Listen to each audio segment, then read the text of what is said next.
Europe. Europe 1. Avec Marion Lagardère. Bonjour Marion. Bonjour Patrick, bonjour Julie, bonjour à tous. Et dans la presse ce matin, d'abord une histoire de bordel présidentiel. Il y en a certains, au lieu de foutre le bordel, il ferait mieux d'aller regarder s'ils ne peuvent pas avoir des postes ailleurs. Lu comme ça, on dirait du Sarkozy. On en a longuement parlé ce matin.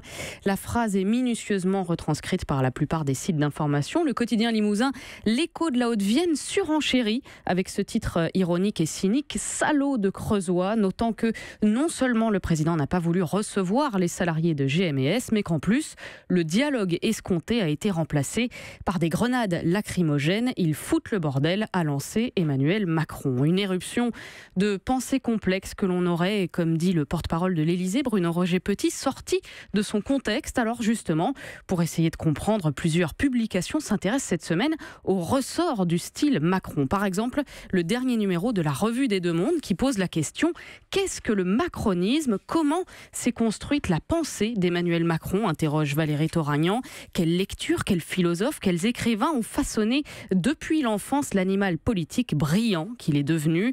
Pour comprendre, on fait appel encore une fois à ce pauvre Paul Ricoeur, philosophe ayant inspiré le président. C'est à lui que reviendrait la paternité du swing présidentiel et ce en même temps qui ponctue ses discours. Paul Ricoeur, ajoute Olivier Mongin, est aussi celui qui a poussé Emmanuel Macron à ne pas dissocier l'action de la réflexion. Ricoeur, conclut-il, un philosophe soucieux de préserver le langage et tourné vers la poésie. Peut-être faut-il voir simplement, Patrick, dans cette histoire de bordel, une poétique bien mal comprise. Et puis le style Macron est aussi décortiqué dans l'Express qui révèle que le président ne dort pas beaucoup. SMS à 2h du matin, réunion nocturne pour être Macron compatible. Il faut savoir dormir très peu, écrivent Corinne Laïc et Éric Mandonnet. Un proche confirme, je le connais depuis 2009, il ne dort que quelques heures. Personne ne l'a jamais vu somnoler. Mais n'est-il pas dangereux de dormir si peu? L'Express interroge le professeur Léger, spécialiste du sommeil. Il y a deux types de petits dormeurs, dit-il, les vrais, qui ne représentent que 1% de la population, et ceux qui se privent volontairement à court terme. Ceux-là peuvent être irritables et anxieux. Voilà qui explique peut-être mieux le jaillissement inopportun de cette accusation, foutre le bordel, à moins que ça ne soit tout simplement qu'une histoire de franchise. Autre titre ce matin, la menace du glyphosate. Avec d'abord cette longue et minutieuse enquête de Stéphane Foucard et Stéphane Aurel dans Le Monde qui explique comment Monsanto manipule l'information scientifique pour imposer son produit phare, le glyphosate. Le géant de l'agrochimie a pratiqué ce qu'on appelle le ghostwriting, le fait d'écrire à la place des experts, un exemple parmi d'autres. En novembre 2010, Donna Farmer, l'une des toxicologues employées par Monsanto, a rédigé un rapport attestant de l'absence de risque du glyphosate pour le développement des fœtus et la reproduction.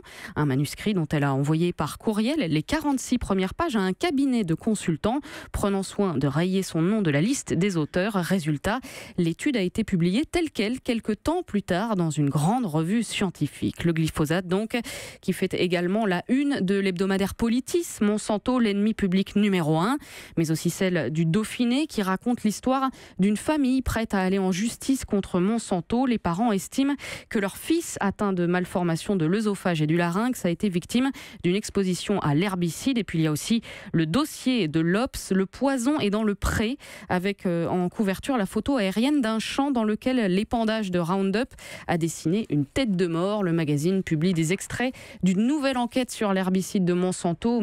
Marie-Monique Robin, auteure du livre Le Roundup face à ses juges, explique comment les études faites par Monsanto ont été faussées, notamment une réalisée en 78 et qu'un chercheur norvégien a voulu répéter dans les mêmes conditions. Résultat, la toxicité du glyphosate est 100 à 300 fois supérieure à ce que prétendaient les résultats de 78. Enfin, ce sondage YouGov, sans surprise, publié sur le site du Huffington Post, 71% des Français interrogés sont pour l'interdiction du glyphosate.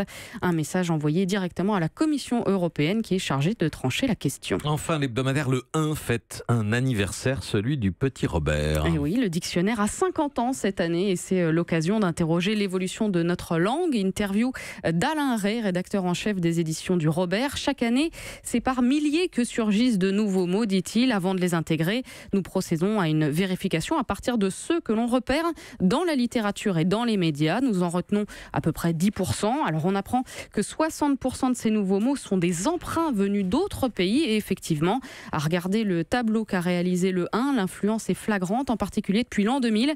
On a Bobo, le bourgeois bohème qui vient de New York et pas du tout de Paris. Mais il y a aussi bolos, entré dans le dictionnaire en 2003, spam en 2004, sudoku en 2005, storytelling en 2007, selfie en 2012, burn-out en 2013 ou encore ubérisation, burkini et fake news. Autant de mots qui parlent très bien de notre début de siècle.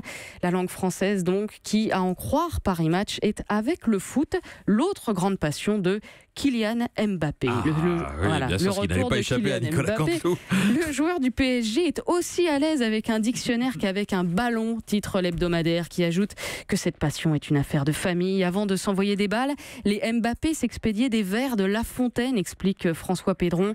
La Fontaine donc, mais aussi Albert Camus, un auteur que la mère de Kylian adore, et puis Oscar Wilde, dont le petit génie retient une citation: pour atterrir sur la Lune, il faut viser les étoiles. Qui sait, Patrick, dans quelques années, peut-être un joueur star ressortira en conférence de presse la citation présidentielle du jour que je vous rappelle. Au lieu de foutre le bordel, certains feraient mieux d'aller chercher des postes. Nous verrons. Merci à vous, Marion Lagardère.